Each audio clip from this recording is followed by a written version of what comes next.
Bonsoir à toutes et à tous, surtout. Il y a une majorité masculine ce soir pour cette édition de questions publiques, donc, qui réunit le CCO, le Conseil de développement de Nantes Métropole et la revue Place Publique Nantes-Saint-Nazaire. Alors, on se situe aujourd'hui, ce rendez-vous, il est un peu spécifique parce qu'on, depuis plusieurs années maintenant, on organise l'événement en marge d'une manifestation qui s'appelle le Printemps des Fameuses, qui est pilotée par le CCO. Et puis on est au lendemain de la journée internationale des droits des femmes, qui était la journée du 8 mars, donc hier dimanche, journée internationale. Donc aujourd'hui, notre invitée est Patricia Lemarchand, qui est professeure de médecine au CHU de Nantes depuis 2002, qui est enseignante-chercheuse à l'Institut du Thorax. Alors elle va nous expliquer son parcours et son travail sur les cellules souches, ce qu'elle fait, et puis elle va surtout nous parler, et on sera dans l'échange, puis il y aura un moment pour vos questions, des inégalités d'accès aux soins, suivant que l'on ait la différence entre si on prenait un homme ou une femme. Donc, en espérant ça, voilà. Et puis on aura aussi un mot, parce que vous êtes référente pour le pôle santé, vous êtes référente de la mission égalité femmes-hommes de l'Université de Nantes, et donc on parlera aussi des chiffres que vous pouvez identifier, de ce que vous voyez dans le secteur de la santé à Nantes.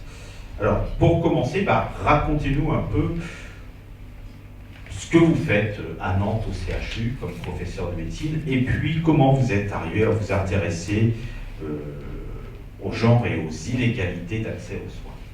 Enfin, au sexe et au genre, parce que ce ne sont pas les mêmes choses, justement, que vous allez nous expliquer. Pour revenir à 2002, donc en fait, moi j'ai fait mes études à Rouen, et puis j'étais à Paris, et puis aux États-Unis, et de nouveau à Paris. Et quand je suis arrivée en 2002, sur 100 professeurs de médecine au CHU de Nantes, nous étions 3 femmes. Donc inutile de vous dire que j'étais un peu la bête curieuse quand même. Voilà, bon, je pourrais écrire un livre sur ce qui m'est arrivé, d'anecdotes plus ou moins drôles et moins drôles sur ma carrière, mais bon, ça m'a jamais préoccupé plus que ça. Et puis, donc mon sujet de recherche, en fait, je m'intéresse aux cellules souches, on va en parler une autre fois, ce sera l'occasion de leur inviter, je ne vais pas en parler ce soir. Mais il y a 2 ou 3 ans a été créée à l'Université de Nantes la mission pour l'égalité femmes-hommes. Alors vous savez que maintenant toutes les institutions publiques sont tenues d'avoir une mission, en particulier toutes les universités. Donc c'était pas tout à fait le cas à l'époque, c'était pas encore obligatoire, mais c'était quand même dans le vent.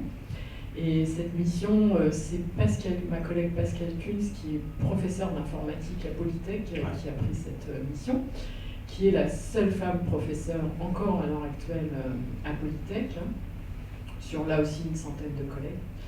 Et elle a décidé d'organiser la mission en s'entourant de référents, un peu par pôle d'activité dans l'université. Et donc elle cherchait quelqu'un pour le pôle santé, et voilà comment je suis devenue référente pour le pôle santé. Et à ce moment-là, donc c'était il y a près de 2 ou 3 ans, j'avais entendu, sans vraiment m'y intéresser plus que ça, dans la littérature médicale, qu'on commençait à dire que peut-être il y avait des différences entre les hommes et les femmes. Et donc, en tant que référente, je me suis dit qu'il fallait que je regarde la littérature de plus près. Et à ce moment-là, je me suis aperçue qu'effectivement, c'était quelque chose d'important, qui touchait l'ensemble des sujets médicaux, en fait.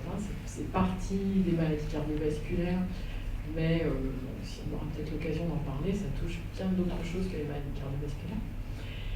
je me suis rendu compte que ni mes collègues, ni le public n'étaient au courant, ni les étudiants en médecine, d'ailleurs, auxquels c'était pas enseigné à l'époque, que c'était important d'en parler, parce que la santé, c'est pas seulement les médecins, c'est aussi les gens, en fait, hein, comment on se comporte, comment on peut penser qu'on a ou pas une crise cardiaque et qu'il faut appeler le 15 et que voilà. Donc voilà, que le public soit informé, connaisse un certain nombre de symptômes, de situations, c'est important. Et donc j'ai monté cette présentation sexe, genre et inégalité d'accès aux soins.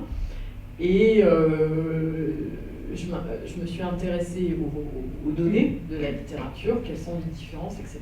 Et puis aussi, comment on peut les expliquer. Est-ce qu'on les explique par des différences biologiques intrinsèques que nous pouvons tous constater entre les hommes et les femmes, ou bien elles sont dues à des différences sociétales, ou bien c'est intriqué, etc. Donc voilà, donc c'est pas ma spécialité. Du coup, quand même, je commence à m'intéresser à ça. Par exemple, là, je suis en train d'encadrer une thèse de médecine qui s'intéresse à les différences femmes-hommes dans la transplantation pulmonaire. Parce que sur la transplantation rénale, par exemple, il a été montré que les femmes attendent plus longtemps que les hommes un greffon, alors qu'elles sont plus volontiers donneuses, en particulier donneurs vivants. Enfin, vous voyez, bon, voilà, donc il n'y a pas de données sur la transplantation pulmonaire. Et on l'explique ou pas? Alors, c'est un sujet qu'on est en train de regarder, mais non, c'est justement ça qu'on veut regarder, c'est pourquoi il y a des différences. Et donc voilà, ça va peut-être devenir mon sujet de recherche. Donc ce que j'ai, voilà, c'est pas mon sujet de recherche, mais j'ai fait l'effort de pas dire de bêtises, donc d'avoir ce que je vais vous donner comme chiffres, c'est des chiffres qui sont vérifiés dans la littérature. Voilà. Et après, j'ai pas les réponses. Et comment vous on vous confie cette mission à l'université, le déclic se fait, et pourquoi il ne se produit pas avant? Parce que vous avez dit au début de votre intervention, vous dites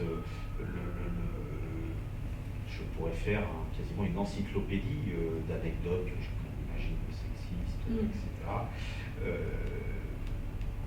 Qu'est-ce qui se passe pour qu'il y ait ce déclic, et pourquoi pas avant? Parce que vous les avez vus, vos collègues, vous étiez 3 femmes quand vous arrivez à Nantes, 3 femmes professeurs de médecine. Ouais. Alors il y a deux choses différentes. Bon, il y a mon expérience personnelle en tant que femme, et c'est vrai que par exemple l'année dernière, j'ai présidé un jury d'une thèse de médecine générale, d'une interne en médecine générale, qui avait interrogé une centaine de médecins généralistes femmes en leur demandant voilà, si elles avaient été victimes de propos sexistes ou d'agressions sexuelles.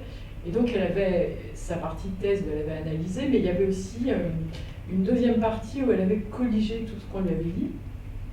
Et en jetant un coup d'œil, c'était comme la Madeleine de Proust, mais à l'envers, tout m'est revenu. Alors je me suis dit, oh, mais moi aussi ça m'est arrivé. Alors je citais une anecdote. Je vais au bloc opératoire et on me dit lève les bras, puis en plus comme ça tu auras des beaux seins. Vous voyez, et c'était dans le recueil, donc voilà, je me suis retrouvée dans ce truc-là. Donc c'est une remarque récurrente, quoi. Oui, bah, probablement, puisque plusieurs femmes l'ont eu. Et de génération en génération, d'étudiants. Et bon, à l'époque, je n'étais pas allée porter plainte, hein, je trouvais ça un peu désagréable, j'avais attendu que ça passe, et puis j'avais oublié. Et puis vous voyez, ça revient, donc ça ressemble un peu au mouvement MeToo, où les gens ont enfoui un certain nombre de choses, je fais un parallèle, et puis les histoires des autres leur rappellent ce qui leur est arrivé. Voilà. Alors, sur les soins, c'est différent. J'avais jamais soupçonné, en fait, et comme beaucoup de collègues et beaucoup de gens dans la salle, je suppose, qu'il y avait des différences entre les hommes et les femmes d'un point de vue médical. Parce que la description qu'on nous apprend des maladies, elle est présentée comme une description unisexe, En fait, c'est pas vrai, c'est une description masculine. C'est-à-dire, on apprend les maladies en nous disant, bah, les signes de l'infarctus, c'est ça, ça, ça et ça. Donc on pense que c'est les signes de l'infarctus pour les hommes et pour les femmes, et donc j'ai appris assez récemment en fait que non, les signes d'infarctus ne sont pas les mêmes chez les hommes et chez les femmes. Donc c'était des choses que j'ai découvertes relativement récemment, et ce sont des études en fait qui sont parties des États-Unis, qu'on appelle les gender studies, qui ont été produites. Les premières études datent de la fin des années 90, au début des années 2000. Et puis, comme on lit la littérature internationale, donc, voilà, on a été confronté à ces nouvelles données. Et ensuite, il y a eu des études qui ont été faites en Europe et en France pour certaines, et qui retrouvent absolument les mêmes chiffres qu'aux États-Unis. C'est-à-dire qu'on n'est pas dans l'importation de données américaines qui n'auraient pas été vérifiées sur le continent européen. Non, ce qui a été décrit aux États-Unis est retrouvé vraiment en France et ailleurs, et on a les données maintenant françaises. Alors, vous allez nous parler de diverses maladies. Oui. Peut-être en nous montrant quelques chiffres, en les mettant en contexte.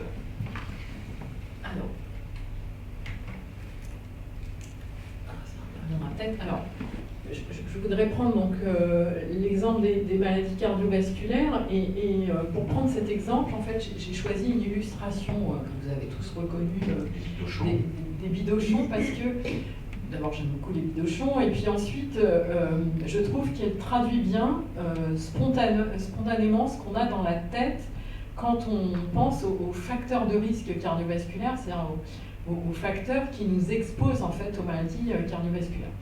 Alors, vous voyez que Monsieur Bidochon fume, grand facteur pourvoyeur de maladies cardiovasculaires, et Madame Bidochon ne fume pas.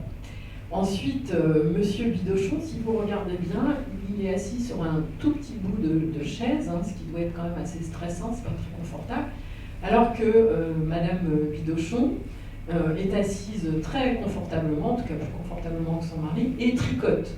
Donc elle ne doit pas être très stressée. Donc on est dans cette imagerie populaire que j'avais moi-même.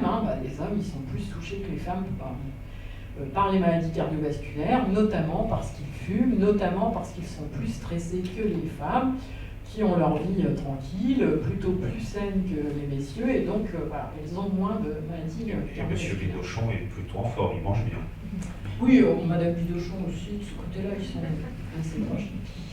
Je voudrais faire une petite remarque quand même, parce que moi, il m'arrive de tricoter, je peux vous dire, je stresse beaucoup quand je tricote. Oui, mais vous voyez, vous savez, en disant ça, que vous êtes une exception. C'est vrai que j'ai pas vu beaucoup de collègues faire ce que je fais. Voilà. Même si maintenant, il y a des cafés tricot, enfin, ça se développe, y compris chez les hommes. Ça se développe. J'ai un gendre qui s'y met aussi, voilà. Vous voyez, ça peut... Alors, donc là, c'est les chiffres. Donc si on regarde les femmes et la mortalité cardiovasculaire, en fait, les maladies cardiovasculaires sont responsables de 52% des causes de mortalité chez les femmes. Et c'est la première cause de mortalité, 7 fois plus que le cancer du sein, alors que si on pense mortalité chez la femme, le premier truc qui nous vient, c'est le cancer du sein, parce que c'est une maladie évidemment typiquement féminine, et donc voilà. Mais en fait, les femmes ne meurent pas, ou en tout cas beaucoup moins, de cancer du sein qu'elles meurent de cancer de maladie cardiovasculaire. Alors ici, vous avez un graphique donc, qui est de l'OMS. Vous voyez en fait le nombre de décès pour 100 000 personnes. Vous voyez que le plus fréquent, c'est les cardiopathies et les accidents vasculaires cérébraux. Bon, si on les rassemble ensemble, ça fait plus de 50%, alors que le cancer du sein est ici.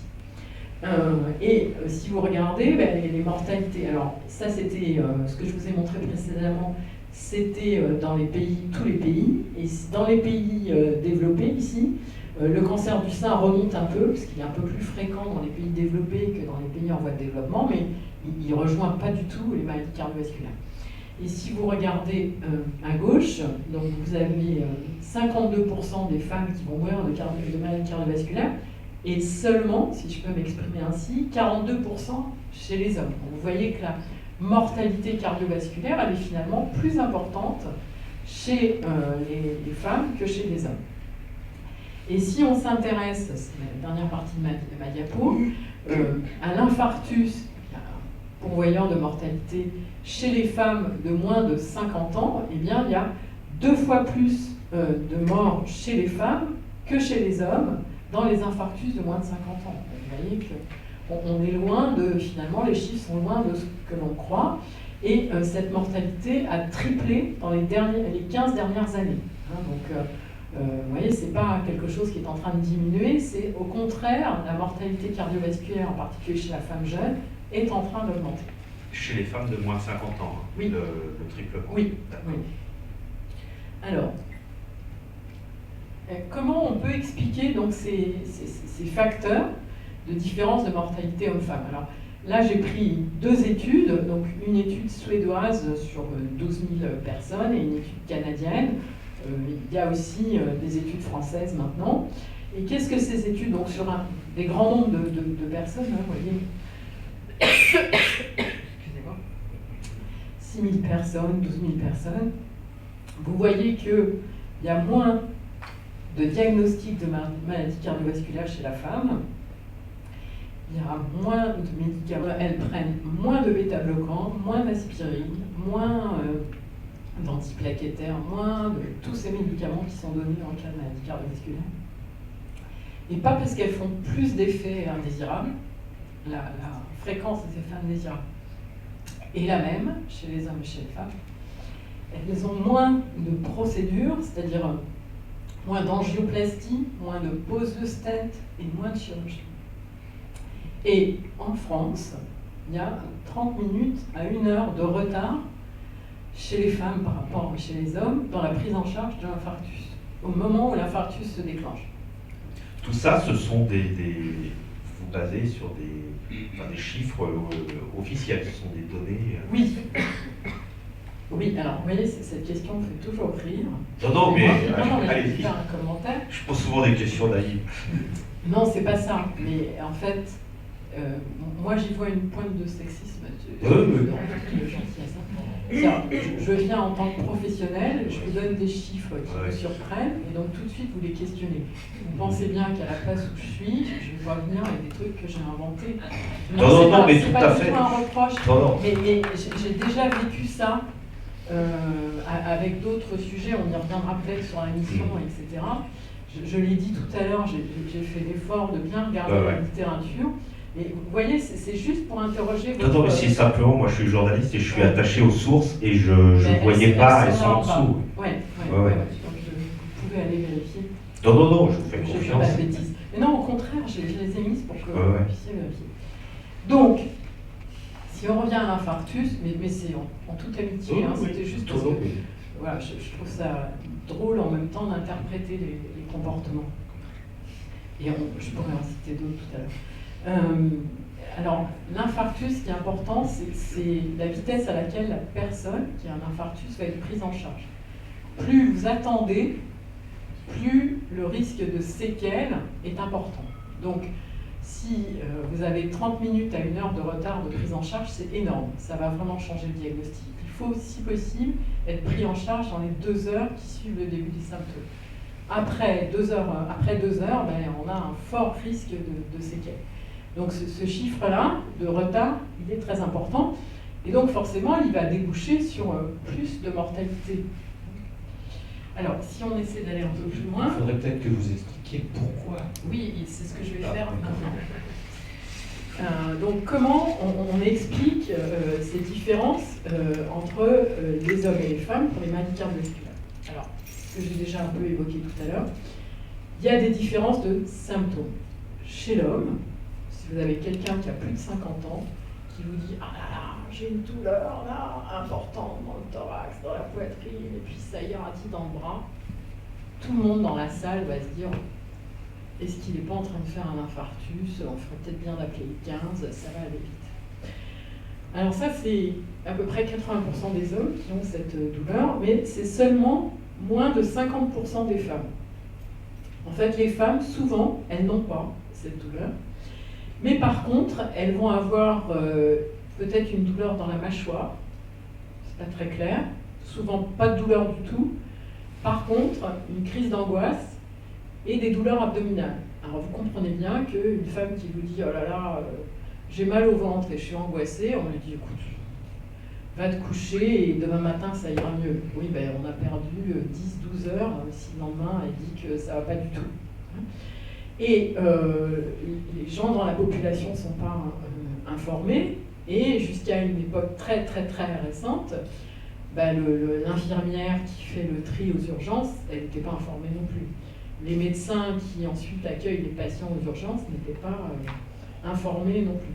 Donc il y a ce qu'on appelle le patient delay, c'est-à-dire le délai, le retard à la prise en charge qui est dû au patient ou à la patiente, qui ne va pas suffisamment rapidement aux urgences. Et il y a le système delay, c'est-à-dire le retard à la prise en charge qui est là d'ordre médical. Est-ce que l'hôpital n'est pas organisé, les urgences ne sont pas organisées, les gens ne sont pas au courant, ils prennent avec retard. Donc les deux choses expliquent ce délai que j'ai donné précédemment de 30 minutes à 1 heure. Alors ensuite, il y a des différences anatomiques dans les atteintes d'athérosclérose chez la femme et chez l'homme. Donc chez l'homme, c'est le dessin que vous avez à gauche ici. Donc ça, c'est les artères coronaires, c'est-à-dire excusez-moi, l'homme il est à droite. Et les artères coronaires, c'est-à-dire les artères du cœur et qui sont bouchées. Ici, vous voyez, il y a une occlusion. En fait, il y a une plaque de cholestérol qui va venir boucher l'artère et qui est responsable d'un infarctus. Donc chez l'homme, on va faire un examen d'imagerie qui va nous permettre de voir ces artères. On va voir l'endroit où c'est bouché et on va dire, ah oui, là, il y a une plaque d'athérosclérose, c'est bouché, il y a une obstruction, c'est bien un infarctus. Chez la femme, l'atteinte, en fait, est beaucoup plus diffuse. Vous voyez, il n'y a pas de grosse plaque d'athéro. Le cholestérol va se répartir, en fait, sur l'ensemble de l'arbre vasculaire. Et donc, l'artère, si on n'est pas bien au courant, l'artère, elle n'est pas tout à fait normale. Mais il n'y a pas ces grosses plaques d'athérosclérose. Donc, encore une fois, le radiologue qui n'est pas au courant, il dit bon, c'est pas normal, mais je ne sais pas trop, c'est pas un infarctus, il n'y a pas la bonne grosse plaque d'athérome. Donc, non, c'est pas un infarctus, artère normale. Et donc, on dit bah non, c'est pas un infarctus, puis on classe. Donc, voilà une raison supplémentaire de surmortalité. Oui, on passe à côté du diagnostic et du coup, on n'est pas traité avec le traitement de référence de l'infarctus.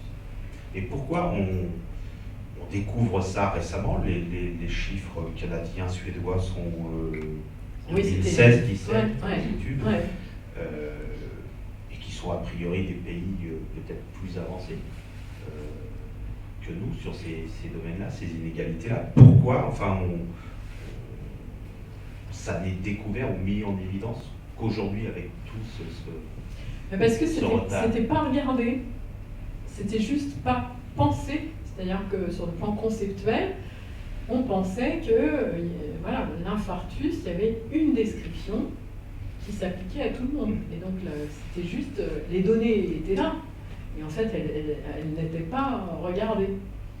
Et voilà, et puis je ne sais pas qui a eu l'idée à un moment de se dire... Qu'est-ce qui déclenche l'intérêt en Suède ou au Canada? Non, alors c'est venu des États-Unis en fait. C'est le début des Gender Studies. Alors, qui est-ce qui a déclenché? Je suis désolée, je ne sais pas, c'est une question intéressante.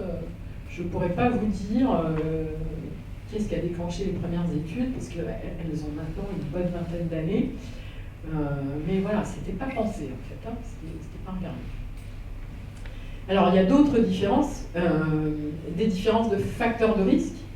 Donc, par exemple, le tabac est un facteur de risque qui est encore plus grave chez la femme que chez l'homme. C'est-à-dire que chez la femme, le tabac augmente le risque d'infarctus du myocarde de façon plus importante que chez l'homme. La précarité, c'est un facteur de risque important. La précarité socio-économique, la précarité, alors qu'on en parlait, sociétale du stress des familles monoparentales. Donc c'est un facteur de risque qui est reconnu maintenant comme maladie cardiovasculaire Et la précarité, c'est plus souvent féminin que masculin. Elles ont plutôt des métiers à temps partiel, mal rémunérés. Les familles monoparentales, c'est à 80% des femmes. Donc, voilà, ce sont mes premières diapos pour revenir si besoin. Il y a eu un rapport du Haut Conseil à l'égalité en 2017 qui a montré que sur 100 individus qui, dans les 6 derniers mois, ont renoncé à avoir des soins médicaux, eh bien, c'est 63 femmes, 63% des femmes. Donc, 2 tiers. ouais. Donc voilà, des différences de facteurs de risque. Et puis, ça c'est plutôt après, des différences de complications. Ouais. Les femmes saignent plus que les hommes après certains gestes, etc. Donc là, on ne connaît pas très bien l'origine. Et tout ça fait que finalement, on a besoin d'une description de l'infarctus chez l'homme et en regard d'une description de l'infarctus chez la femme, sinon on peut passer à côté. Et alors, même si les enquêtes sont récentes, est-ce que à l'hôpital, la médecine s'adapte? Alors, ou est-ce qu'il y a un début de prise de conscience? Est-ce que ça arrive à imprégner les esprits? Oui, alors il y a eu une certaine incrédulité.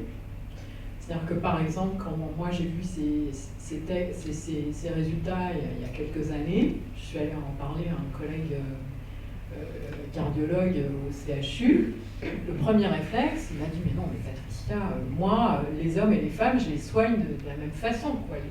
Il est pris au premier degré, c'est l'égalité, quoi. Remise en cause de sa pratique personnelle. » Oui, bien sûr qu'il les traite de la même façon, mais en fait, il ne les regarde pas avec les bons yeux. C'est différent. Hein. C'est-à-dire qu'on a un certain nombre de stéréotypes et puis de choses que l'on croit vraies et qui sont en fait fausses.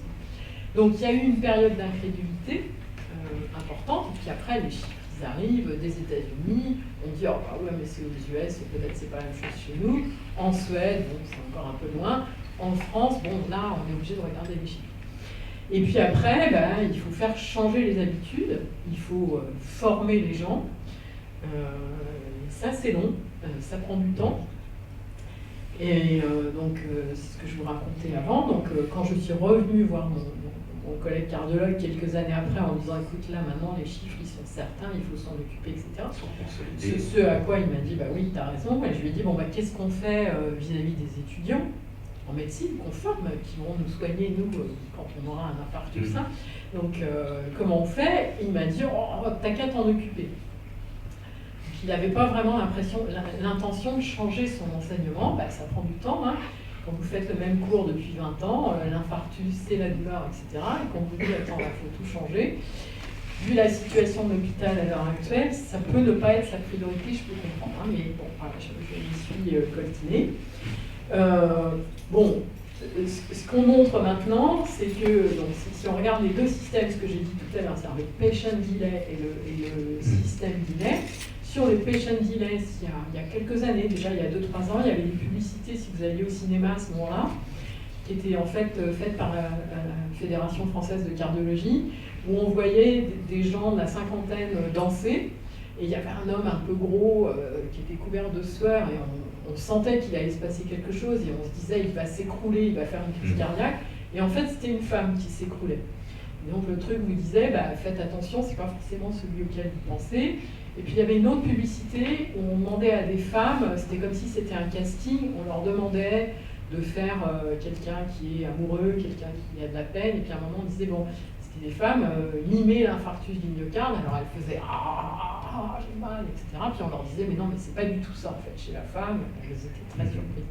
Donc, il y a des tentatives, notamment par les sociétés savantes telles que la Fédération française de cardiologie, d'éduquer ou d'informer le public. Alors, je ne sais pas, on peut faire un sondage dans la salle. Qui était conscient que l'infarctus, c'est pas la même chose chez l'homme et chez la femme? Vous voyez, donc il y a encore un effort à faire. Est-ce qu'il y a des médecins dans la salle? Donc les choses sont en train de s'améliorer, mais on a une marge de manœuvre importante encore, aussi bien dans le système médical que du côté du public. Vas-y. Oui, alors, là, vous parlez de ces maladies particulières qui sont les maladies cardiovasculaires. Je crois que c'est aussi le cas pour le cancer du côlon, il me semble.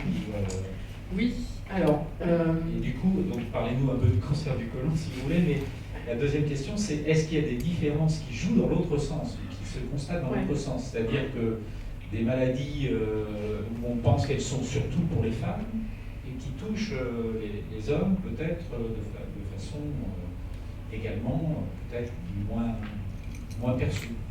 Et est-ce que, juste pour terminer sur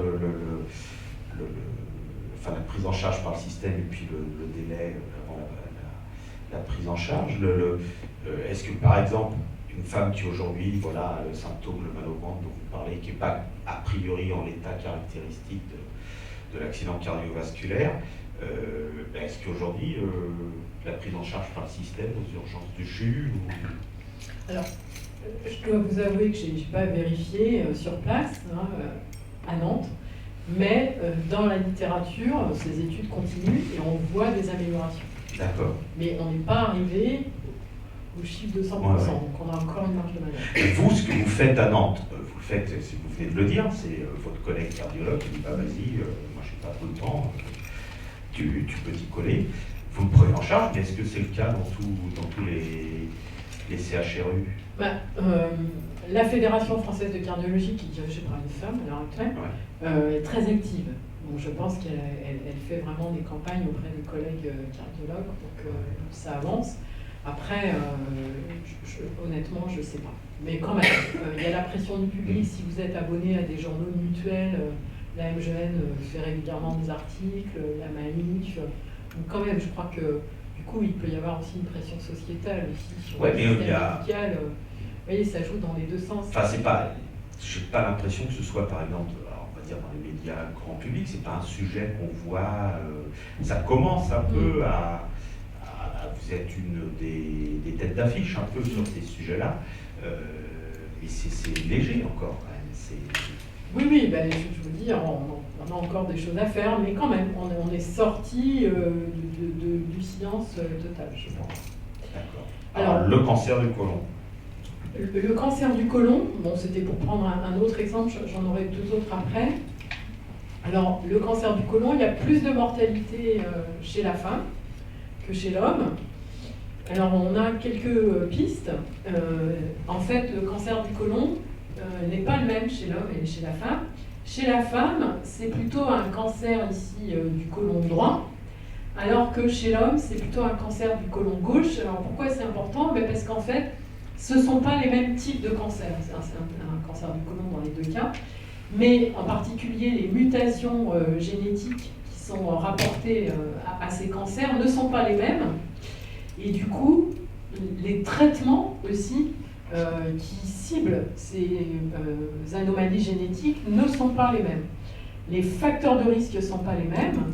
Donc le cancer du côlon droit, c'est surtout les graisses et les sucres qui augmentent le risque de cancer du côlon droit, alors que le cancer du côlon gauche, c'est surtout la consommation de protéines, et en particulier de viande. Donc vous voyez que ça c'est très important parce qu'on ne peut pas avoir des conseils nutritionnels non genrés. Équivalent. Oui, et il va falloir qu'on dise attention, chez la femme il faut plutôt faire ça, et chez l'homme il faut plutôt faire ça. Pour l'instant j'ai pas vu ça. On dit mangez pas trop de viande. Et pour les protéines, c'est chez la femme? Non, c'est chez l'homme. Ouais. Mais vous voyez, on insiste beaucoup sur les protéines. Bon, on insiste sur le gras et les sucres, mais pas tellement pour le cancer du côlon. On insiste plutôt pour les maladies cardiovasculaires. Donc, il y a des différences de complications aussi. Les femmes font plus de métastases. Et donc, ceci explique la mortalité. Donc, voilà, c'était un autre exemple. Le surplus de mortalité, il est 5%. 5%. Ouais. Enfin, comme le cancer du côlon est fréquent, ça fait quand même du bon. Alors, ce qui est important, c'est de savoir aussi que ça peut concerner les hommes aussi. Et que donc, on a tout à gagner, et les femmes et les hommes, à connaître ces problématiques, à les creuser, à s'interroger, parce que voilà, c'est pas un combat féministe, c'est un combat humaniste de toute la société. Et donc, pour vous démontrer ça, j'ai pris l'exemple de l'ostéoporose. Alors, l'ostéoporose, c'est considéré, là, pour le coup, comme une maladie typiquement féminine. Hein. L'ostéoporose, c'est la maladie des femmes après la ménopause. En fait, c'est pas vrai. Il y a beaucoup d'hommes qui font une ostéoporose. Par exemple, il y a un tiers des fractures, et notamment des fractures des vertèbres, qui sont très graves, qui surviennent chez les hommes. Mais en fait, il y a un petit délai. C'est-à-dire que chez l'homme, c'est plutôt autour de 80 ans, alors que chez la femme, c'est plutôt autour de 70 ans. Mais comme les hommes vivent plus longtemps qu'à une certaine époque, enfin qu'avant, ben on voit de plus en plus d'hommes avec une ostéoporose. Et qui est sous-diagnostiquée chez l'homme, parce qu'on n'a pas de critères diagnostiques pour diagnostiquer l'ostéoporose chez l'homme. Parce qu'en fait, comment on fait pour diagnostiquer une ostéoporose? On va vous faire ce qu'on appelle une ostéodensitométrie, c'est-à-dire on va mesurer votre densité osseuse, et on va la comparer à la densité osseuse d'une population féminine. Parce que comme ça a été considéré comme une maladie féminine, ben on n'est pas allé s'embêter à mesurer la densité osseuse chez l'homme, on a mesuré que chez la femme, donc on n'a pas d'outils vraiment qui nous permettent de comparer en fait la densité osseuse chez les hommes à une population comparable. Et pour ce qui est des médicaments, et ben là, alors tous les médicaments de l'ostéoporose ont été testés exclusivement chez la femme, ou bien chez une catégorie d'hommes très particuliers, c'est-à-dire des hommes qui prenaient des corticoïdes et qui étaient très à risque d'ostéoporose, mais ça ne correspond pas à la population. Et donc là, pour le coup, chez l'homme, l'ostéoporose est un pronostic nettement plus mauvais chez l'homme que chez la femme. Donc encore une fois, on a vraiment intérêt à en faire une question collective, hein, et pas une question féministe. On a tous collectivement intérêt à comprendre ces différences, à les analyser et à en tenir compte. Alors, dernier exemple peut-être, pour lequel je n'ai pas de diapo, mais sont les maladies respiratoires. Alors par exemple, il y a une différence dans l'asthme et les bronchites chroniques chez les femmes et chez les hommes. On pensait que c'était plus fréquent chez les hommes en particulier parce que le tabagisme est plus important chez l'homme que chez la femme. Mais on s'aperçoit qu'il y a beaucoup de bronchites chroniques chez la femme, en particulier qui sont d'origine professionnelle. C'est-à-dire que les expositions à tout ce qui est spray de désinfectants, trucs de ménage, etc. Donc toutes les femmes de ménage, toutes les infirmières, les aides-soignantes ont un risque professionnel important de faire une bronchite chronique en fait, et qui est sous-diagnostiquée. Et il y a une étude récente qui montre que ça concerne aussi l'exposition à la maison. Comme les femmes assurent les 2/3 des tâches ménagères, et en particulier ces tâches-là dans les tâches ménagères, c'est-à-dire d'utiliser, de nettoyer le lavabo, les toilettes, etc. C'est plutôt les femmes qui font ça. Elles sont plus exposées et elles font plus de bronchite chronique que les hommes, à cause de ces manipulations. Voilà. Donc vous voyez, il y a toute une série de découvertes comme ça qui sont quand même importantes. Comment réagissent vos étudiants quand vous leur faites le cours aujourd'hui? Alors, moi j'interviens en 4e année, donc ça fait déjà 3 ans qu'ils sont chez nous, et donc ils commencent par ouvrir des yeux ronds. Parce que ça arrête. Au cours des 3 années précédentes, des premières années, ça ne leur a pas été dit. Non. C'est le sujet est même pas abordé. Non, pas du tout. Donc ils sont là. Il y a une révélation en quelque sorte. Oui. Ils sont là, ils disent ça. Et donc il y a une prise de conscience, je pense. Hein. Après, c'est compliqué. Pardonnez-moi, ce sont des amphis majoritairement féminins ou masculins? Oui, 60%, plus de 60% de filles. D'accord. Ouais. Les garçons viennent aussi. Alors après, moi j'ai un problème pour faire cet enseignement, c'est que ça n'est pas un item de l'internat. C'est-à-dire que vous savez que les étudiants, quand ils sont en 2e cycle des études médicales, en fait, leur préoccupation tout à fait légitime, hein, c'est de se préparer en fait au concours de l'internat, ce qu'on appelle les épreuves nationales classantes, qui vont déterminer à la fois la spécialité qu'ils vont choisir et la ville dans laquelle ils vont apprendre cette spécialité. Et donc il y a une liste de 250 items, signes, traitement de l'asthme, de la bronchite chronique, etc. Et il n'y en a aucun sur ces données-là. Donc les étudiants, il faut se mettre à leur place, ils ont énormément de choses à apprendre, donc ils viennent m'écouter, mais ensuite ce qu'ils en font, je ne sais pas trop, j'ai pas beaucoup de recul, hein. J'ai fait ce cours une fois l'année dernière, je vais le refaire une fois cette année, vous voyez, j'ai pas beaucoup de recul. Et je pense que tant qu'on ne l'organisera pas avec un contrôle des connaissances, y compris national, etc., ça aura du mal quand même à progresser. Et alors, on voit là justement sur les sources et les liens qui sont sur plusieurs des diapos que vous venez de montrer, on voit que c'est l'université de Stanford aux États-Unis.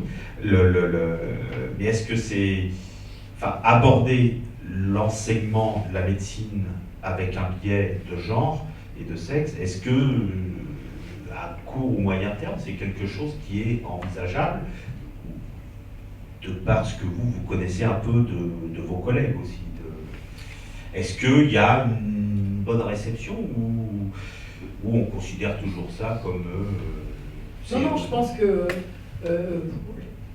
les médecins, ils reçoivent l'information. Après, il y a un délai entre recevoir l'information, l'assimiler, puis changer ses pratiques.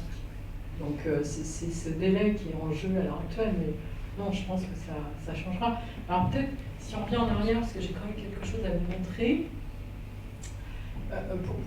on pourrait se poser la question en miroir à celle que vous donnez, qui est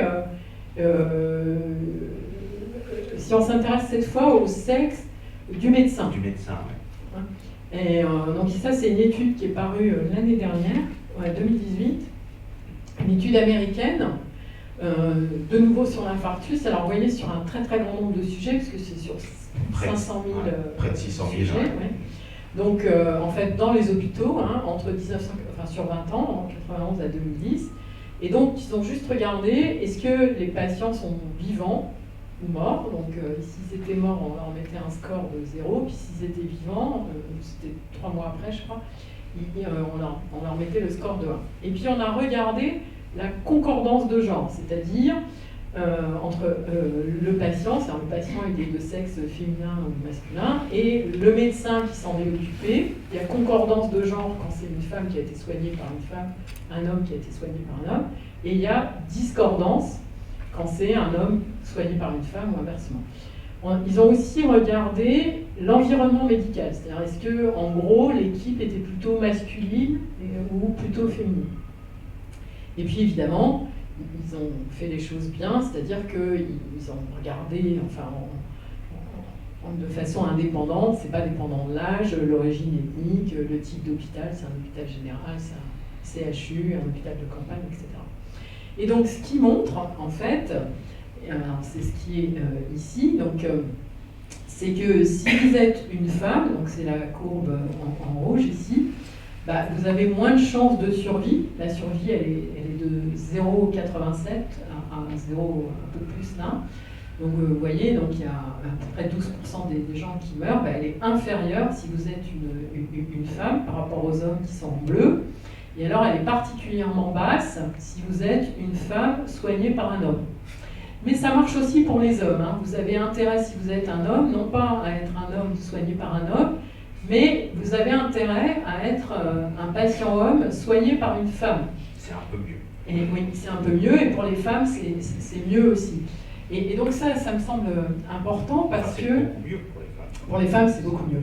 Ça me semble important parce que il y a dans les histoires de déserts médicaux, de l'absence de médecins ici, beaucoup on pointe le fait que les femmes travailleraient moins, ne feraient pas les mêmes exercices que les hommes, et puis du coup il y a l'inquiétude, si elles travaillent moins, est-ce qu'elles ont autant d'expérience, est-ce qu'elles vont prendre en charge les gens aussi bien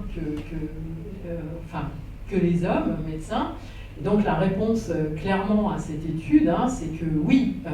Alors évidemment, sur un très grand nombre de patients comme ça, les différences sont quand même pas énormes. En tout cas, ce qu'on peut dire, c'est que les médecins femmes prennent pas moins bien en charge les gens que les médecins hommes. Ça me semble très important. Et alors, pour terminer avec cette étude, Ensuite, pour être sûr que vraiment ce qu'ils racontaient, les résultats qu'ils avaient étaient valides scientifiquement, ils ont matché les patients. C'est-à-dire que vous pouvez vous dire, ah bah, comme c'est sur une étude sur 20 ans, bah, peut-être qu'en 20 ans, les pratiques ont changé, on ne peut pas vraiment comparer la prise en charge il y a 20 ans et la prise en charge maintenant. Donc pour chaque patient, homme, ils ont matché avec une femme qui avait été soignée dans le même hôpital la même année par le même médecin. Hein. Donc évidemment, là, l'effectif est beaucoup plus petit, on passe de 580 à 130 000, mais enfin on reste quand même dans des chiffres très importants. Et donc ce qui montre, qui est sur le graphe de droite, ben, ça ne change rien en fait. Hein. Vous avez matché et non matché, ben, vous voyez que si vous avez ici le truc au milieu, eh bien si vous êtes une femme soignée par un homme, ben, votre mortalité, votre survie est nettement inférieure à une femme soignée par une femme aussi, par exemple. Et alors, dernier point qui est intéressant, ils ont ensuite regardé si ce médecin qui a pris en charge un patient, il était dans une équipe plutôt féminine, une équipe plutôt masculine, et ils montrent que plus l'équipe est féminine, meilleur est le médecin. Et c'est valable pour les femmes et pour les hommes. Un médecin, homme ou femme, fait mieux dans une équipe féminine que dans une équipe masculine. Donc voilà, si vous arrivez aux urgences et que vous voyez que le médecin qui va le prendre en charge est du sexe faible, ne soyez pas inquiets, c'est plutôt une garantie de bon soin. Est-ce que ces biais de genre, on les retrouve aussi dans les traitements, enfin les médicaments? Alors, en fait, je cherche juste parce que je ne me souviens plus quel diapositive. S'il faut que je revienne en arrière ou pas. Je suis désolée. Ouais, je pense que c'est voilà. Effectivement, l'autre biais dans lequel on était sans vraiment se rendre compte, hein, c'est que quand il y a des médicaments, en particulier des nouveaux médicaments, ils vont être testés d'abord chez des gens, chez des patients. Et en fait, les médicaments, alors on l'a vu pour l'ostéoporose tout à l'heure, mais en particulier dans le domaine cardiovasculaire, les médicaments ont été testés dans un très très grand nombre de cas, plutôt dans une population masculine et assez peu dans une population féminine. Ça, c'est un paysage international oui. Donc là, qui se répète. Une étude qui est récente, hein, parce qu'elle date de 2018, qui montre donc, la participation aux essais cliniques en fonction du ratio, c'est-à-dire de la prévalence. C'est-à-dire que si vous avez je sais pas, une maladie qui va toucher 60% d'hommes et 40% de femmes, ben, est-ce que dans l'essai clinique, vous avez 60% d'hommes et 40% de femmes? C'est-à-dire, est-ce que vous respectez le ratio de la population? Ben, vous voyez que si vous respectez, donc vous êtes à 1, et vous voyez que pour l'infarctus, donc qui est le syndrome coronaire aigu, pour la fibrillation auriculaire, pour ici le syndrome coronaire alors qui n'est pas aigu, pour l'infarctus, l'insuffisance cardiaque, mais on est bien loin des chiffres de 1, vous voyez, donc il y a une prévalence d'hommes dans ces essais cliniques. Et donc, on teste un médicament, on s'aperçoit qu'en gros, il est assez efficace dans ce qu'on va dire la population générale, mais qui n'est en fait pas la population générale, qui est une population masculine. Et ensuite, ce médicament va être distribué uniformément aux hommes et aux femmes, alors que finalement, il n'est peut-être pas si efficace que ça chez la femme, peut-être il ne présente pas les mêmes effets indésirables, etc. Et donc maintenant, on a des obligations, hein, pas seulement morales, mais réglementaires dans les essais cliniques, d'inclure autant d'hommes que de femmes, ou en tout cas d'avoir un ratio qui respecte celui de la population générale dans les essais cliniques, mais c'est très récent. Ça, c'est une obligation internationale? Oui, c'est une obligation internationale, mais très très récente. Hein. Donc ça commence en fait. Hein. Ça commence.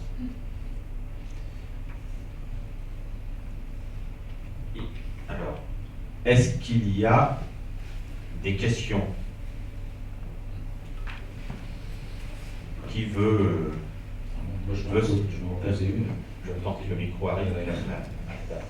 Globalement, donc, on comprend que les maladies cardiovasculaires et le cancer du côlon, qui sont des maladies assez importantes, sont plus graves pour les femmes que pour les hommes. Donc ma question est très simple, c'est pourquoi les femmes vivent plus vieilles que les hommes? Oui,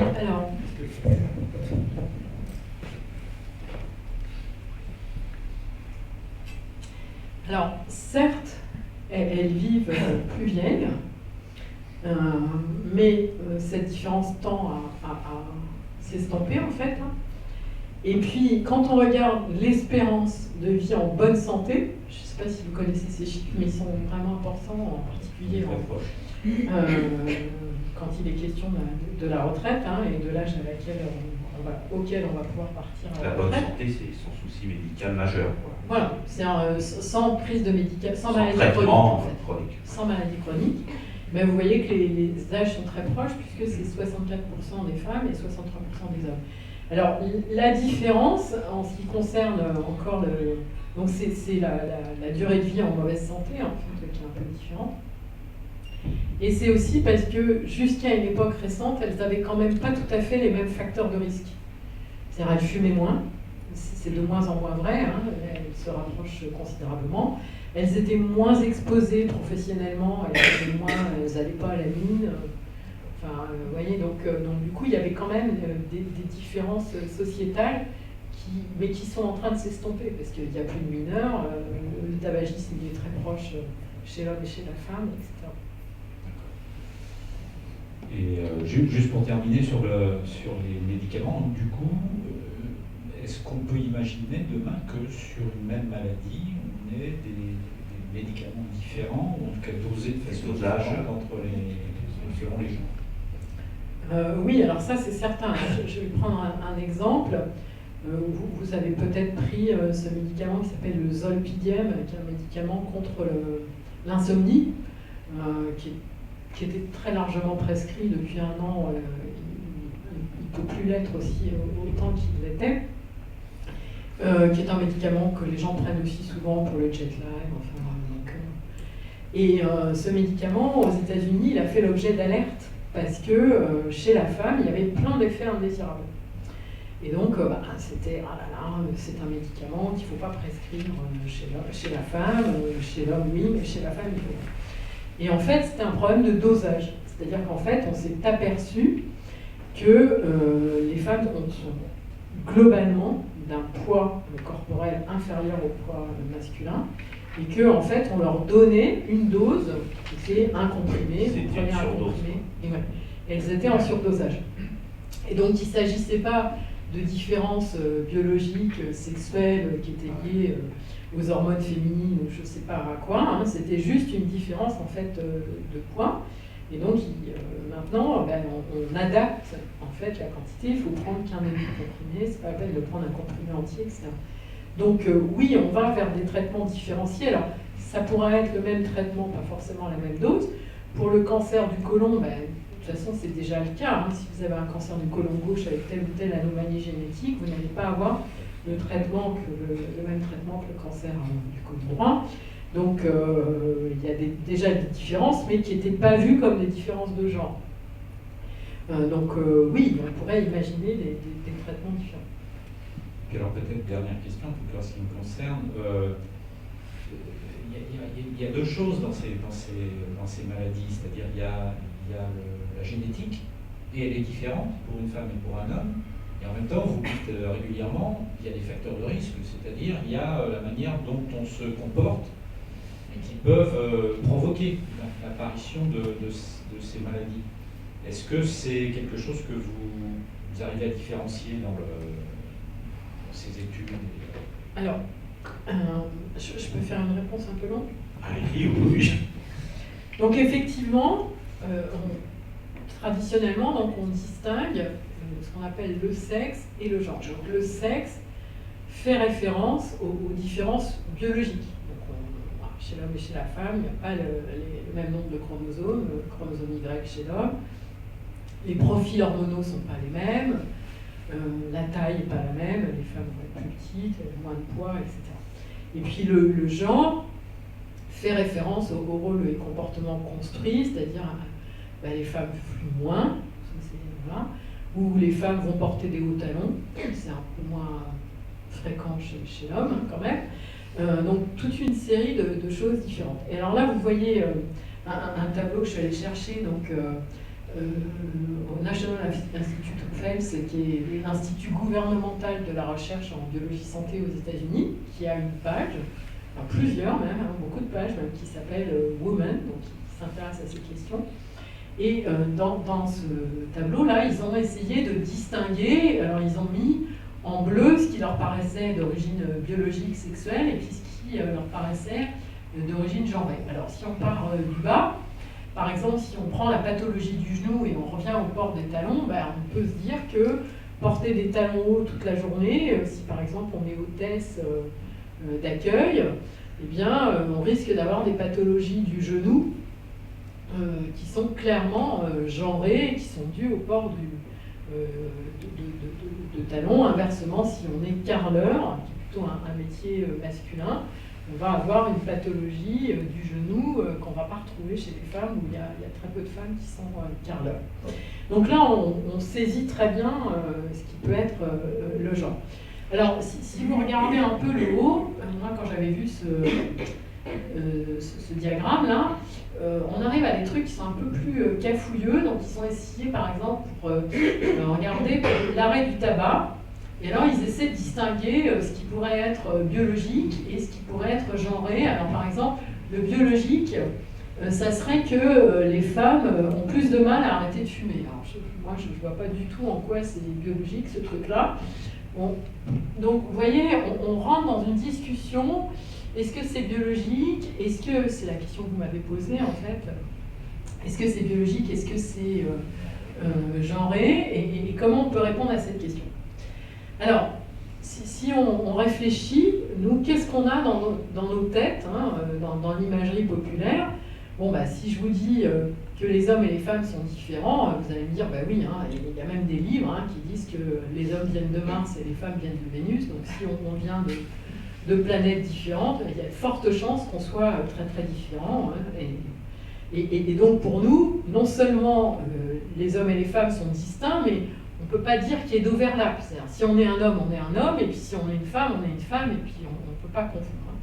Et donc on se dit, si c'est ça, les différences, elles doivent dériver de différences sexuées biologiques. Alors, je fais juste une petite aparté. À partir de ce moment-là, mes diapositives sont en anglais, je vous prie de m'en excuser, mais c'est juste parce que je ne voulais pas trahir la façon dont c'est écrit par les anglo-saxons. Donc pour être sûr de ne pas dire de bêtises, je reproduis exactement ce qui est écrit. Donc ce n'est pas moi qui l'interprète, mais je vais quand même vous le traduire. Et alors vous voyez ici en bas un article qui est paru dans le journal extrêmement prestigieux médical qui s'appelle The New England Journal of Medicine. Alors ça fait un petit moment quand même, de 2006, mais par un collègue,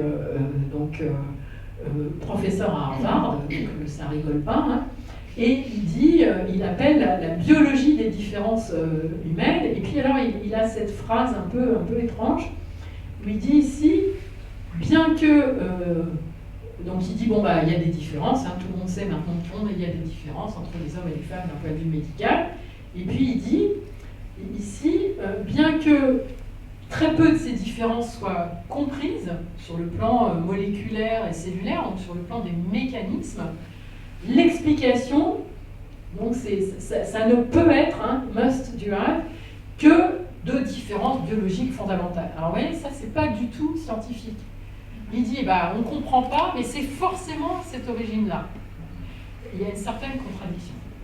Alors, si on poursuit, donc toujours avec ce qu'on a dans la tête, ce qu'on aurait tendance à dire, c'est, le sexe, ça préexiste, on naît avec des différences biologiques, encore une fois, de chromosomes, etc. Donc on a une prédominance de différences physiologiques, sur lequel viendraient se surimprimer des différences genrées, le port de talons, etc. Mais on pourrait, comme vous m'avez posé la question, distinguer le sexe et le genre. Et donc le sexe existerait d'abord et serait indépendant de l'environnement, de notre expérience, etc. Et donc les scientifiques pourraient essayer de contrôler les deux pour savoir lequel est préexistant. Et donc dans la tête, on a, finalement, il va y avoir des différences biologiques et peut-être ces différences biologiques vont être responsables de différences sociétales. Alors, qu'est-ce qui se passe en vrai?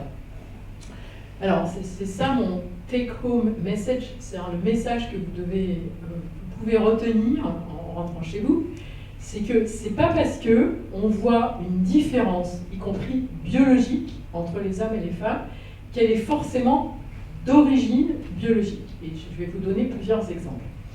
Alors, le premier exemple, c'est un exemple norvégien, donc sur le cancer du pharynx, le cancer ORL, et le cancer de la peau.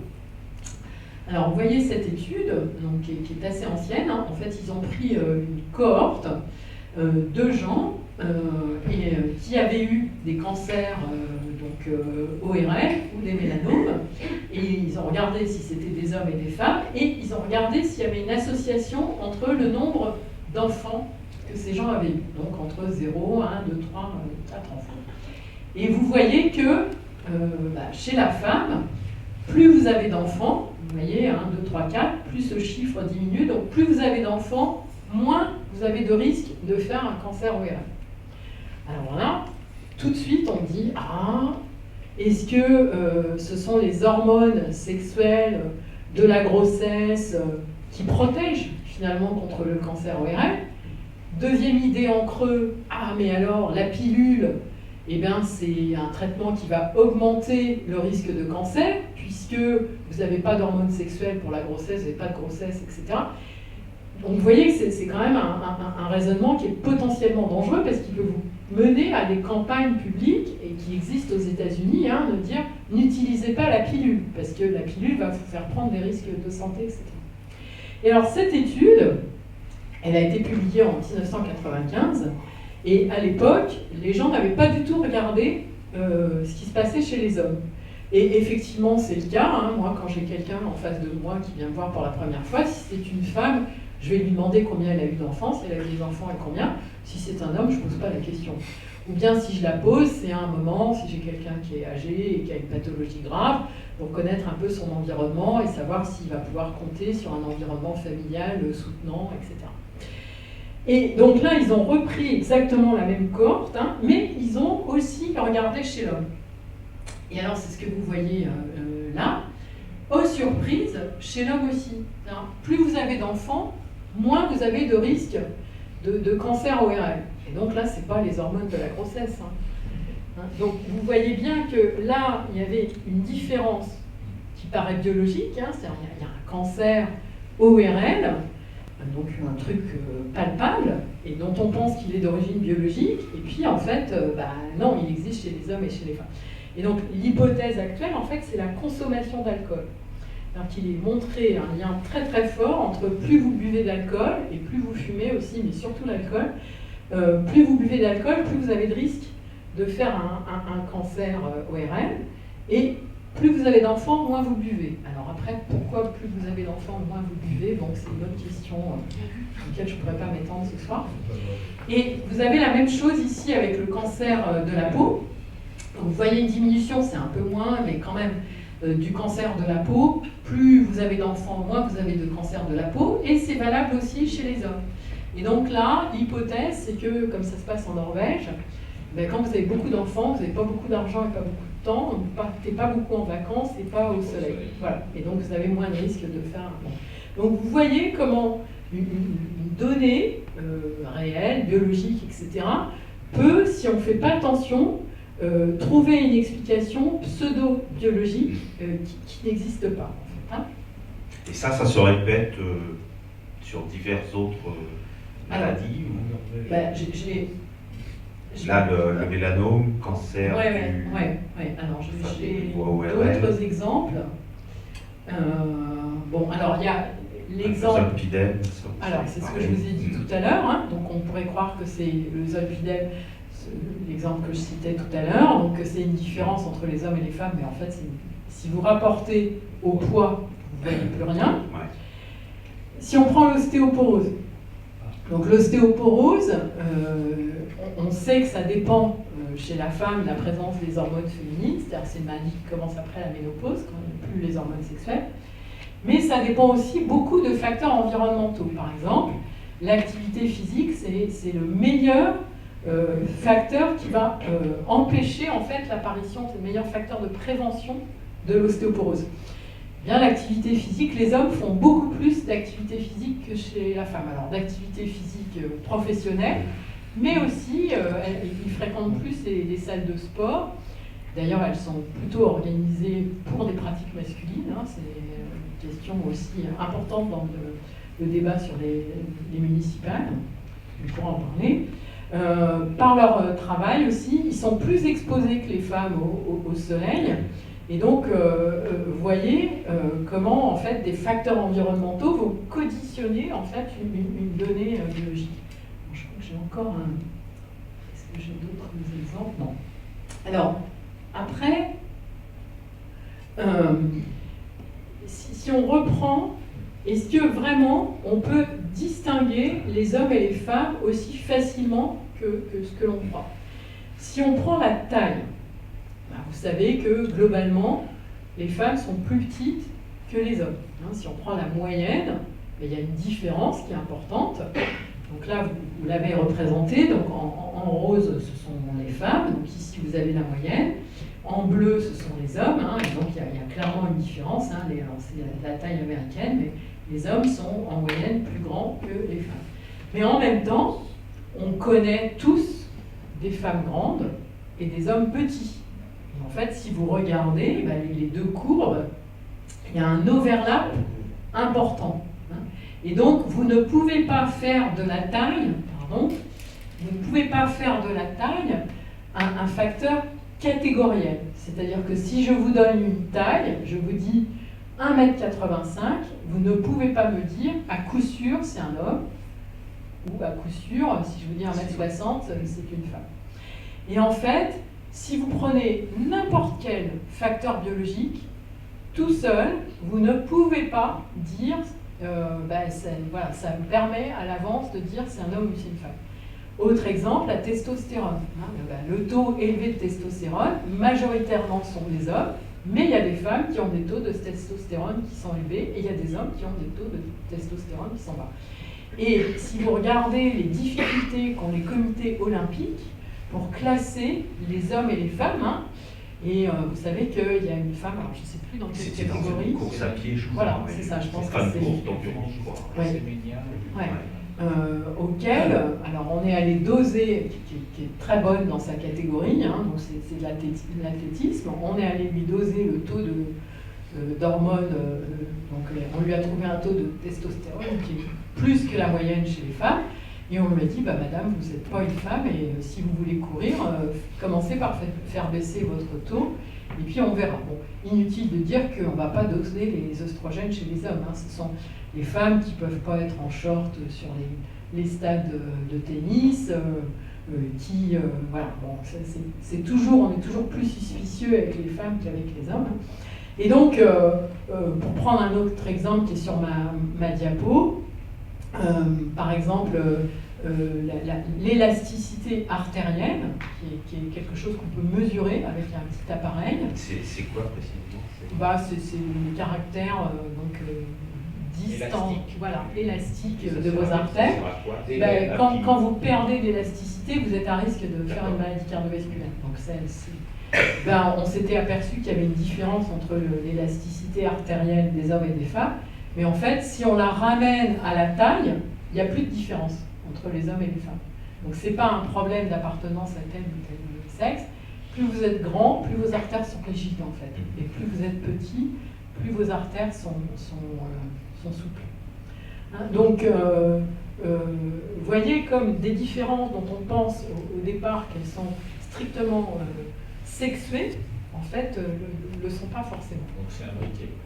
Alors, effectivement, ce que je vous ai montré là, alors je vais citer un dernier exemple, si on repart sur les maladies cardiovasculaires et on regarde ces femmes de 50 ans, de moins de 50 ans, donc qui sont avant la ménopause, et si vous regardez le carré, le triangle, le rectangle violet, qui font donc une athérosclérose importante responsable d'infarctus, celles qui ont une mortalité importante dont je parlais au début.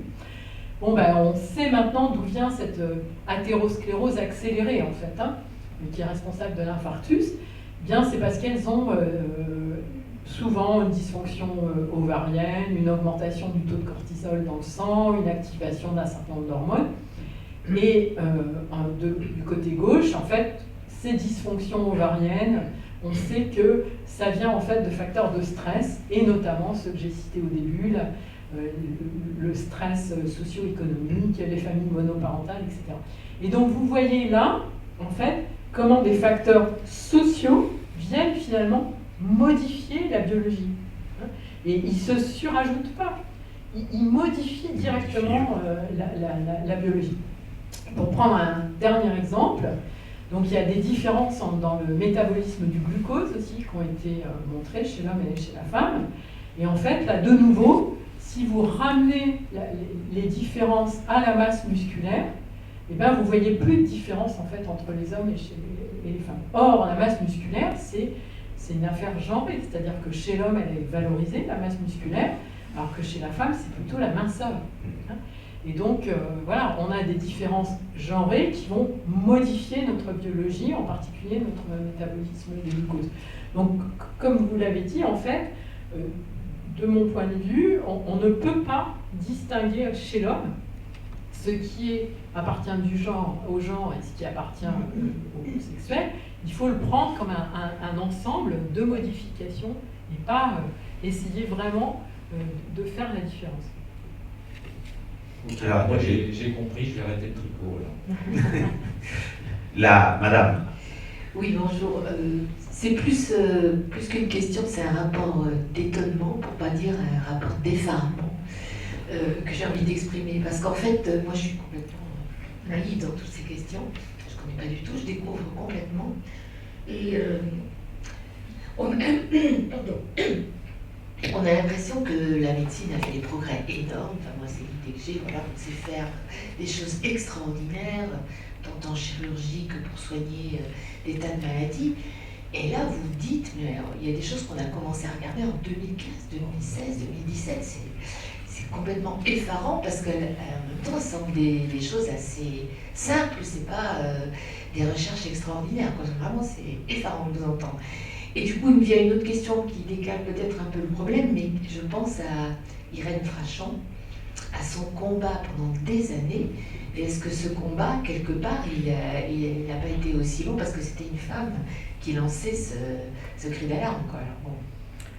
Oui, alors, il faudrait lui poser la question à elle, parce que je ne peux pas répondre à sa place. Par contre, enfin, je fais un pas de côté. Il y a deux éléments de réponse. Un, je pense que c'est important de former les médecins à la recherche. Parce que c'est quand vous avez un esprit qui est formé à la recherche, à la curiosité, etc., que quand vous voyez quelque chose qui n'est pas habituel, vous ne le mettez pas sous le tapis. Au contraire, vous allez vous y intéresser. Et c'est ce qu'elle a fait. C'est-à-dire qu'elle trouvait des choses qu'elle ne comprenait pas, qui ne collaient pas, des maladies... des valves qui ne collaient pas avec les maladies valvulaires habituelles.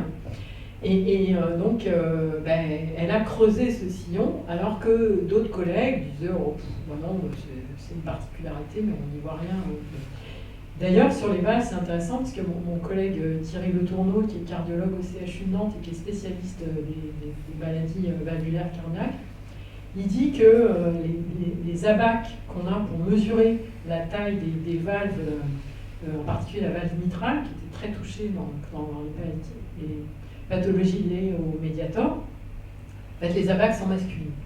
Et que probablement on sous-estime les maladies valvulaires chez les femmes parce qu'on n'a pas les bonnes mesures en fait, vous voyez, de taille. Bon.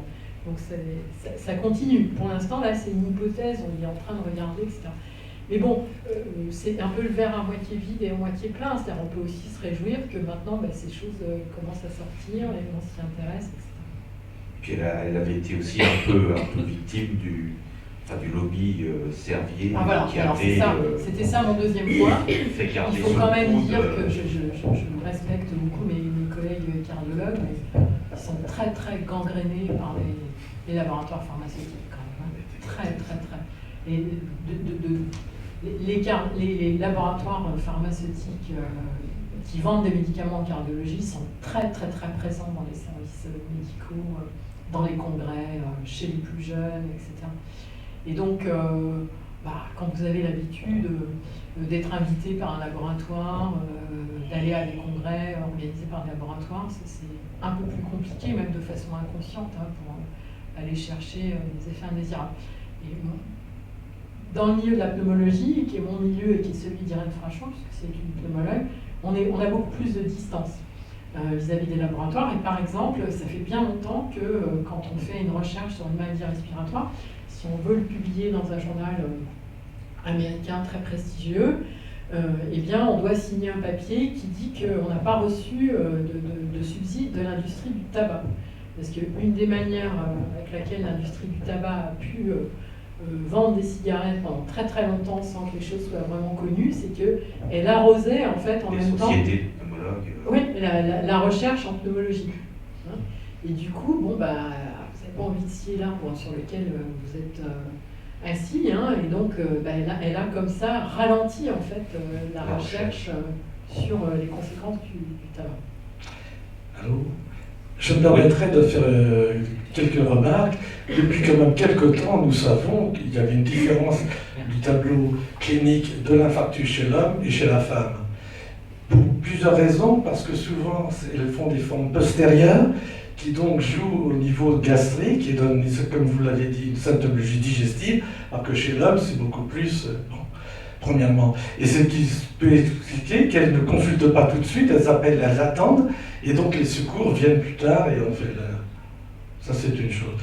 Deuxième chose, pour l'ostéoporose, vous savez qu'en vieillissant, notre peau ne synthétise plus la vitamine D, donc maintenant, moi de plus en plus chez les hommes, à partir d'un certain âge, l'uvestérol, 100 000 unités tous les 3 mois, alors que depuis quelques années, on traite aussi les hommes contre le risque d'ostéoporose, surtout s'ils sont maigres, s'ils ont une alimentation un peu délicate. Et puis, troisième chose, je vous ai de dire, mais que les gens ne connaissent pas toujours, au niveau de la taille, hein, et on a des petits-enfants qui sont des tailles extraordinaires, et il y a une chose qui est très facile pour les filles, je prends l'âge dis aux mères, notez bien l'âge des règles de votre fille ou petite fille, et vous ajoutez 7 cm 5 et vous aurez leur taille définitive. Et ça, c'est un truc qui est vérifié tous les jours. Voilà ce que je voulais dire. Bon, c'est tout. Le stress, oui, le stress, c'est... C'est un débat médical, là. Ah ben non, non, il n'y a pas de débat, hein, on est d'accord. Hein. Oui. Non, il n'y a pas de débat. Après, c'était connu depuis longtemps. C'était connu, mais pas suffisamment. Mais pas diffusé. Non, c'est-à-dire que, si vous voulez, par exemple, ce qu'apprennent les étudiants en médecine, c'est une chose très stéréotypée. Et donc, par exemple, la forme digestive, on considérait que c'était une forme marginale. Elle n'était pas... Oui. C'est-à-dire, on vous dit, voilà le truc habituel, et puis voilà les quelques formes inhabituelles. Oui, les formes inhabituelles. Alors en fait, c'était pas une forme inhabituelle, c'était une forme inhabituelle chez l'homme et plus fréquente chez la femme. Ça, c'était pas dit quand même. Ça, c'est des données récentes. Bien sûr qu'on savait qu'il y avait des gens, d'ailleurs chez l'homme aussi, hein, il y a des gens qui font des infarctus sans douleur. Hein. Et de plus, il faut toujours se méfier des diabétiques parce que les diabétiques ressentent beaucoup moins la douleur. Ça fait des espèces d'atténuation de la symptomatologie quand vous êtes diabétique. Voilà. Merci pour la consultation. Alors allez-y, monsieur. Une autre question sur la fertilité. Est-ce que vous avez fait des analyses sur l'infertilité, justement, entre les sexes, justement? Alors, ce que l'on sait, alors je ne suis pas une spécialiste, hein, mais traditionnellement, on disait que plus la femme est âgée, plus la grossesse est à risque, plus plus le risque de trisomie 21 augmente, la grossesse peut se passer mal, etc. Il y a même une littérature assez forte pour dire que les femmes doivent avoir des enfants avant 30 ans, etc. Et on disait que chez l'homme, ça n'avait pas d'importance, et qu'il pouvait avoir des enfants jusqu'à 80 ans, et certains ne s'en fichent pas d'ailleurs. Hein. Et en fait, pour mes collègues qui travaillent en infertilité, maintenant ils interrogent les hommes, et l'homme plus tout à fait jeune, il y a des risques d'infertilité importants aussi, hein, mais qui sont effectivement moins connus du grand public. Une autre question? Alors, allez-y.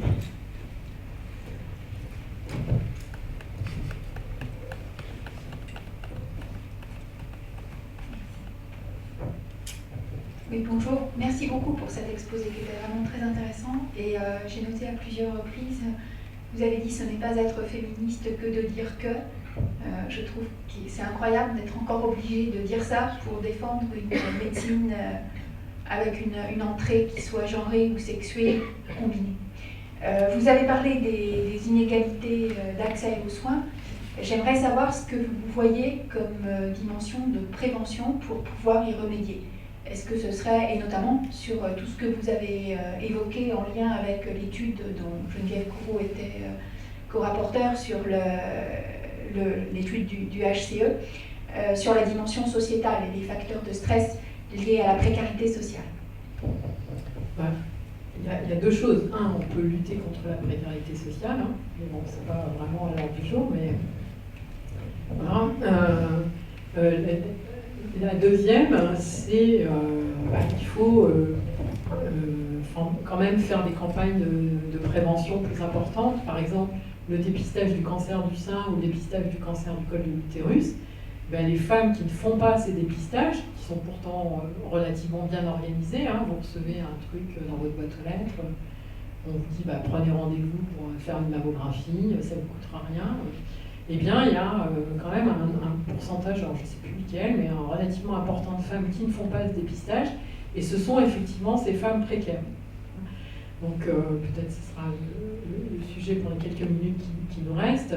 À la mission égalité hommes-femmes de l'Université de Nantes, une des choses qu'on souhaite faire, c'est organiser des campagnes d'accès au dépistage pour les femmes précaires de l'Université de Nantes, parce qu'on a beaucoup de personnels qui sont de catégorie C, précaires, en CDD, etc. Alors nous, on ne sera pas capable de le faire tout seul, mais de travailler avec la mairie de Nantes, les maisons de santé, pour organiser. Parce qu'en fait, c'est pas parce que vous avez un papier dans votre boîte aux lettres qui vous dit aller faire une mammographie que vous allez y aller. Ce d'autant que les délais sont plus de 6 mois maintenant pour avoir une mammographie. Donc il faut être bien organisé et avoir du temps pour y penser, pour le faire. Et puis je reviens sur le début, donc je ne me défends pas d'être féministe. Hein. Je pense qu'on ne naît pas féministe, on le devient. D'ailleurs, on peut le devenir si on est un homme aussi, hein, ça ne concerne pas que les femmes. Moi, je ne me considérais pas, on va dire, comme féministe avant, il y a quelques années, parce que je n'avais pas trop conscience des enjeux, en fait. Hein. Et d'ailleurs, quand j'ai commencé à réfléchir à ces questions, je suis allée voir ma doyenne de la fac de médecine en disant, écoute, qui était une femme. Qui est toujours une femme. Oui. Et je lui dis, écoute, voilà, j'ai écrit un texte, ça m'aurait intéressé que tu le relises, puisqu'elle faisait partie elle était une des 2 autres femmes qui étaient déjà là quand je suis arrivée. Et sans même regarder mon truc, elle me l'a retendu en me disant, écoute Patricia, toi et moi on y est arrivés, les autres elles ont qu'à faire pareil. Et elle a complètement changé. Elle n'est plus du tout sur ces positions-là, hein. C'était il y a une dizaine d'années déjà. Parce que voilà, il y a une prise de conscience, les choses évoluent, donc je pense qu'on peut rester optimiste. Mais effectivement, moi j'ai une position assez universaliste, c'est-à-dire que j'espère convaincre les hommes de s'associer à ce combat, parce que je pense que de toute façon, ils ont D'abord par justice sociale, mais aussi ils ont tout à y gagner aussi, eux, personnellement. Je me permets d'ajouter une chose pour les femmes. Vous savez que le dépistage s'arrête à 74 ans. Donc après, elles ne font plus rien. Et moi, en tant que gérontologue, je peux vous dire, on voit de plus en plus de cancers du sein à 78, 80. Et avant, il fallait, parce qu'ils pensent qu'après 74 ans, il n'y a plus de risque. C'est quoi, c'est un arrêt du dépistage? C'est une décision nationale. Oui, okay, d'accord. On a estimé que ça coûtait trop cher après pour un bénéfice qui n'était pas... Oui, okay. Je voudrais connaître votre opinion de façon un peu générale sur l'intelligence artificielle et son développement dans le monde de la santé. Et de façon plus particulière, est-ce que vous pensez qu'un algorithme bien fait dans les différents domaines diagnostiques permettrait effectivement de combler, de permettre d'éviter ces problèmes de genre qui soient un peu trop mixés au départ et qui pourraient faire un peu du sur-mesure au final? C'est Pascal Kuhn, ceux qui pourraient répondre. Oui, alors, il y a plusieurs niveaux de questions. Premièrement, l'algorithme bien fait.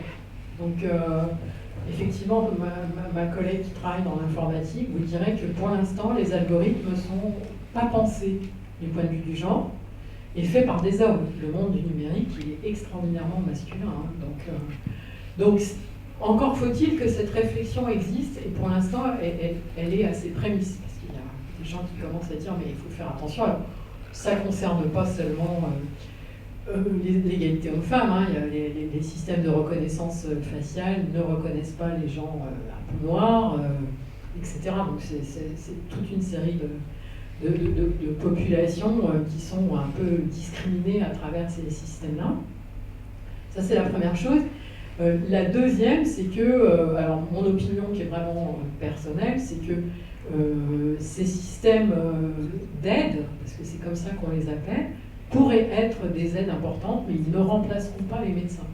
Et d'ailleurs, c'est ce qui se passe à l'heure actuelle. IBM a fait un système qui s'appelle le Dr Watson, et qui est un système en fait qui collige l'ensemble de la littérature médicale dans tous les domaines.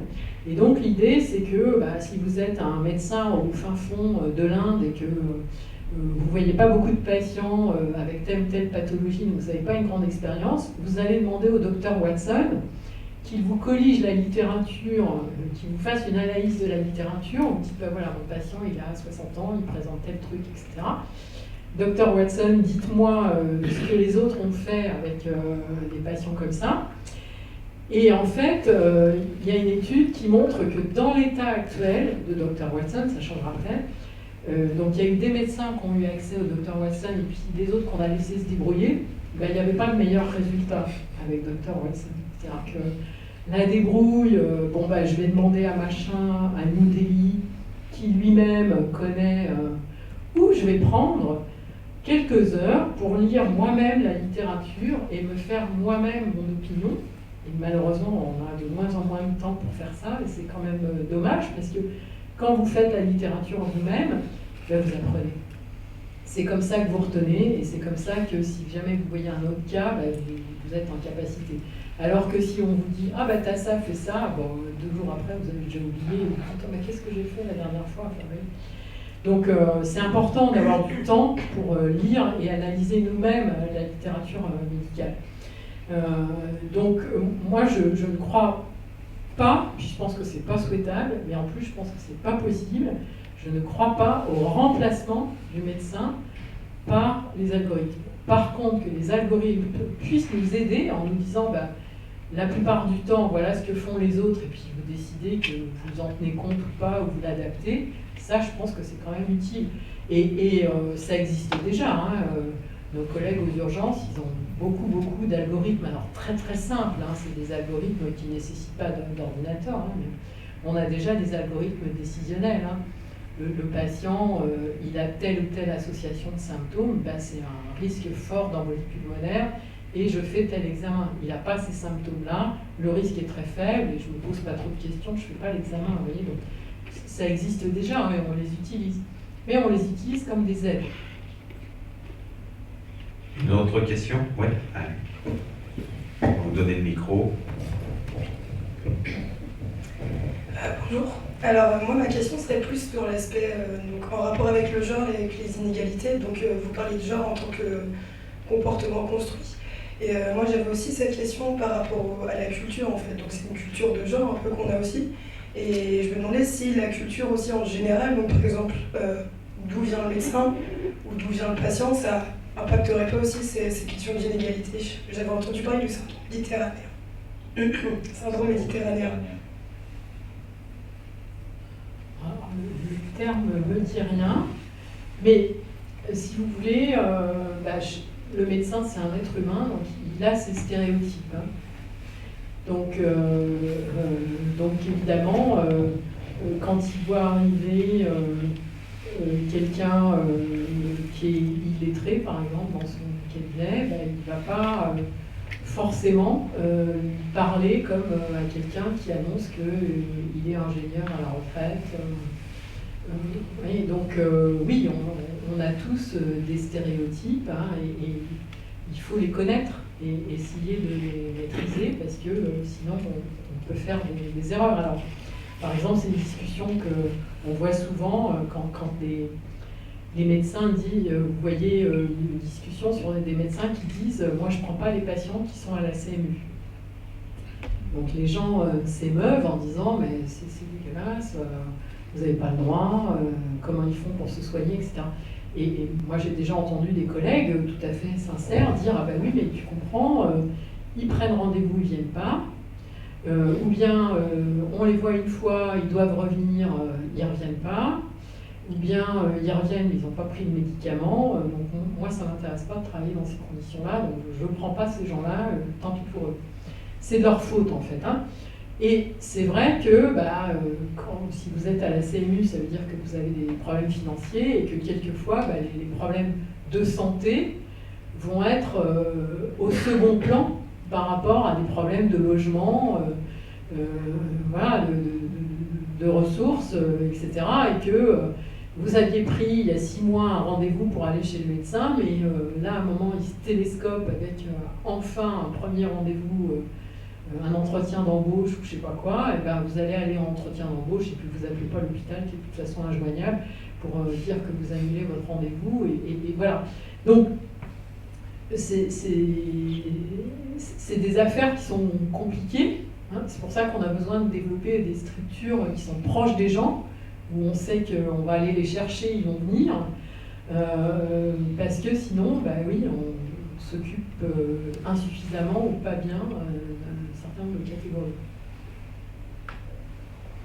Une autre question? Il n'y a plus de questions. Est-ce que, peut-être, pour terminer, on va revenir sur la mission égalité au pôle santé. Vous l'avez dit, il y a une doyenne de la faculté de médecine. Il est vraisemblable qu'une femme soit à la présidence de l'université dans quelques semaines. Est-ce que c'est des éléments favorables pour, par exemple, le discours que vous portez Alors, pour, par exemple, je sais pas, mettre en place un oui et non. vrai cursus sur ces inégalités? Pas forcément. Donc, par exemple, depuis quelques années, pour recruter un enseignant-chercheur, n'importe quelle discipline, hein, il y a l'obligation, donc il y a un comité de sélection, c'est-à-dire que les gens, donc c'est un concours pour entrer dans la fonction publique. Donc voilà, les gens déposent leur dossier de candidature et puis donc il y a un comité de sélection qui va écouter les candidats puis qui va choisir l'heureux élu pour un poste de prof d'histoire ou de médecine. Et donc depuis quelques années, on a quand même du recul, ça va faire au moins 5 ans, ces comités doivent être obligatoirement paritaires. C'est pas possible s'il n'y a pas autant d'hommes que de femmes. Et donc maintenant, on a 5 ans, donc on a pu regarder les chiffres. Est-ce que ça se traduit par une augmentation du nombre de femmes qui sont recrutées? Non. Donc vous voyez, ça ne suffit pas de mettre des femmes derrière un comptoir pour qu'il se passe quelque chose. Hein. Non, ça ne suffit pas. Alors, je peux vous donner un autre exemple. Le concours de l'ENS de Rennes en mathématiques, Donc il y a très peu de jeunes femmes qui font les classes préparatoires scientifiques. Il y en a autant que moi quand j'ai commencé mes études dans les années 80. Zéro progression, hein, on est toujours à 20%.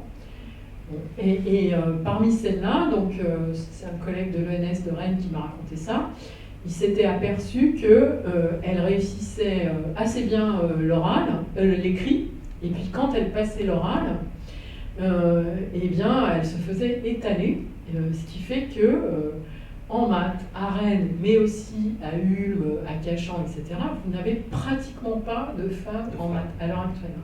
À Ulm, l'année dernière, il y en avait 0, par exemple. Bon. Et en fait, ils ont eu une attitude extrêmement pragmatique à Rennes en disant bon, on ne sait pas trop d'où ça vient, etc.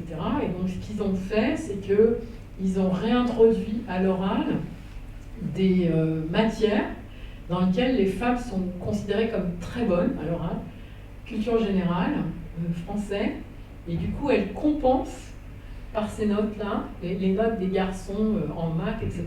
Et pouf, ils ont vu leurs chiffres de jeunes femmes augmenter. Donc, je pense que c'est indispensable, mais ce n'est pas suffisant d'augmenter le nombre de femmes. Par exemple, il y a la nécessité, pas seulement d'augmenter le nombre de femmes, mais de se fixer des objectifs, d'avoir des plans d'égalité, d'action sur l'égalité, parce que si on se contente de dire bah, juste c'est des données historiques et ça va changer, en fait c'est pas vrai. En ce qui concerne la santé, moi quand j'ai commencé mes études dans les années 80, il y avait déjà 50% de femmes, hein, vous voyez. Donc il y a 60% de femmes, c'est depuis les années 2000, donc ça commence. Pour faire un professeur, il faut à peu près 20 ans. Depuis 2013, le chiffre de professeurs recrutés, c'est à peu près 30%. Il n'a pas augmenté depuis 2013. Donc, ça fait 7 ans qu'il n'a pas bougé en santé. Donc ce n'est pas un truc historique qui va s'améliorer. Et ce n'est pas un truc sur un an, il n'y en a pas eu, mais ça repart. Non, vous voyez, donc ça ne suffit pas. Si on n'a pas des mesures pensées, réfléchies et qui vont changer les choses, il ne se passera juste rien. Là, vous me disiez, quand vous êtes arrivé avant, 3% de femmes professeurs, et aujourd'hui, c'est une petite douzaine. Sur 100. Sur 100, toujours. Donc on peut se dire ça augmente, mais c'est lent. C'est très fort. Alors, en médecine, ça pose un problème particulier auquel moi je m'intéresse, c'est que comme les hommes ne font plus, sont moins de 40%, les garçons, ouais. Si on continue à recruter que des hommes, on se prive d'un vivier extraordinaire. Et là, on a des crises de vocation, on a du mal à trouver des étudiants en médecine qui veulent faire une carrière académique. Mais peut-être que si on élargissait et qu'on allait chercher chez les femmes, on aurait moins ce problème d'attractivité. Et si on s'intéressait à pourquoi les femmes ne sont pas spontanément à se dire bah, tiens, je pourrais devenir prof, comment je fais, etc. Et vous avez l'oreille de vos collègues masculins, enfin de l'immense majorité de vos collègues masculins sur les sujets que nous venons d'évoquer? Bah, c'est très variable. Ouais. Je pense que c'est le reflet de la société partout. Hein. Et vous voyez un effet de génération, par exemple? Non, je crois pas. Alors, je pense que les jeunes hommes sont un peu plus concernés, mais je dirais moins de 30 ans. Les très jeunes sont un peu plus concernés. Mais sinon, entre un homme de 40 ans et un homme de 60, il y a beaucoup de différence. D'accord. Bon, vous gardez espoir, quoi. Oui, mais bien sûr, bien sûr. Oui. Merci. En tout cas, il n'y a plus de questions dans la salle? Non? Je vois quelques médecins encore. Non, il n'y a pas de questions.